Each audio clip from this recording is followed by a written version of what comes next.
Hey, what's up? Keep it simple, Stuman fam. I'm here at my desk. It's a Thursday, and on Thursdays, I work on some of the events that we have coming up in the next month and the next quarter, trying to sort of chip away at some of that planning process.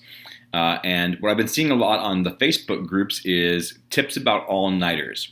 Now, all-nighters are the things that every youth pastor dreads, except they do provide some unique relational time that really is hard to get in other places, and the students really love them. So sometimes they are worth doing once, maybe twice a year.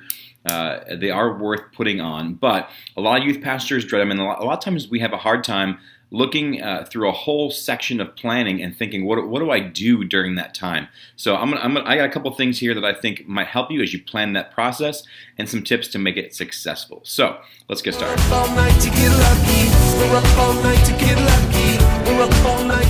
First is scheduling.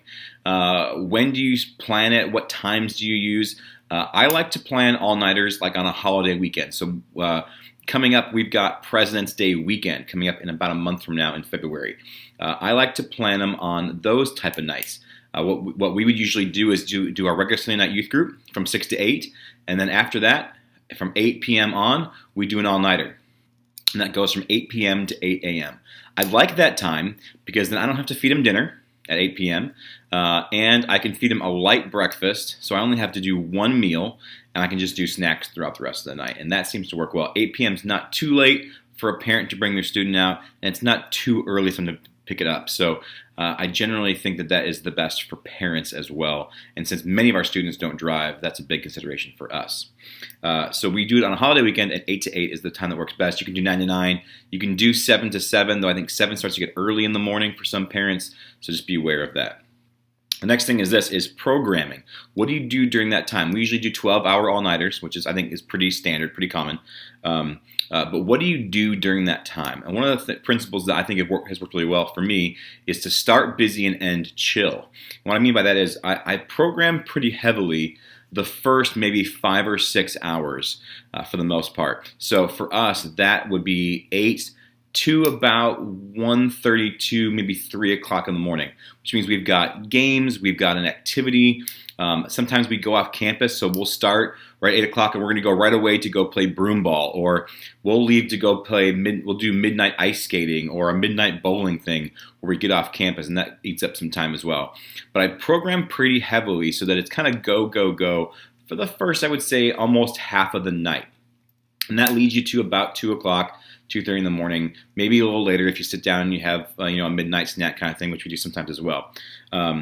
But then at about 2:30, 3 o'clock, what I usually do is I have 2 locations, either in our one main room and one side room, where there can be a movie on. And we also do, because a lot of our students are going to get up that morning and go to soccer practice or something like that, we have some areas where they can sleep if they want. So what we do is we kind of end chill. We give them a couple, 3-4 hours kind of at the end to sleep, to just watch a movie or several movies and hang out. Some kids go in the corner and play cards. It's good relational time. That's when our leaders really get to talk to students. It's really great. And then we end in the morning by usually having breakfast, and we do a light breakfast. Sometimes we do pancakes. Sometimes we bring in food. It just kind of depends on the year. The next thing I want to talk about is preparing leaders. Now, you as probably the paid youth worker, you're fine with being up all night. It's your job, right? It's what you get paid for. But your volunteers don't. It's really extending them, and it really can affect really the whole week afterwards. So here's a couple ways to prepare your leaders. First of all, nutrition-wise.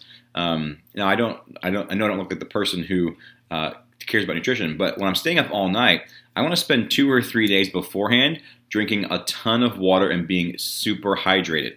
I also want to try, if I can, to nap the day before, the day of, or the day before. So I want to make sure I don't have a huge sleep debt already. And then I want to try, if possible, to take a small nap right when I get home, and then power through the rest of the day and sleep like normal.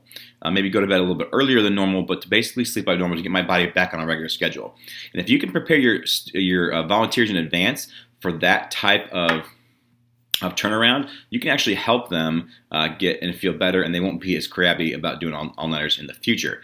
It also shows them that you really care about them outside of the group, because if they go to work on Tuesday morning and they are wrecked, they're thinking all day long about how you made them stay up all night. So prepare your leaders. And the next thing is rotate leaders.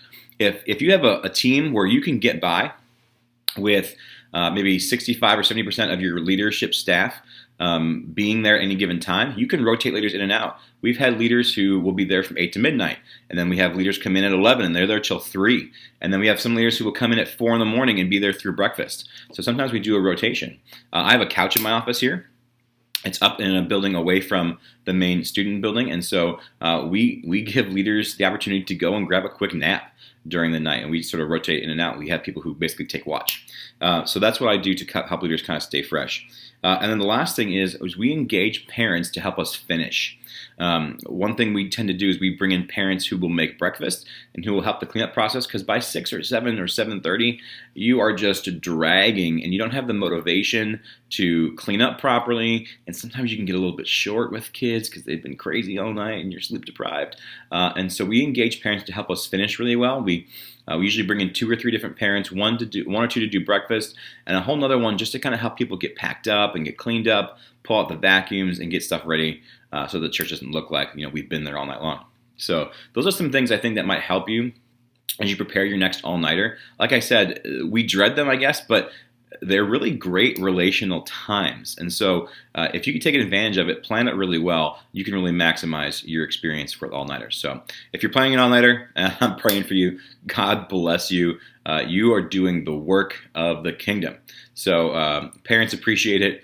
They appreciate when you guys do a good job, and the kids love it. It's a great way for them to engage their friends as well. So, all right, God bless you as you plan your all-nighter and as you plan other things. If you got questions, leave them in the comment section. Please subscribe, like, comment, and share the video so that other people can be helped by this stuff as well.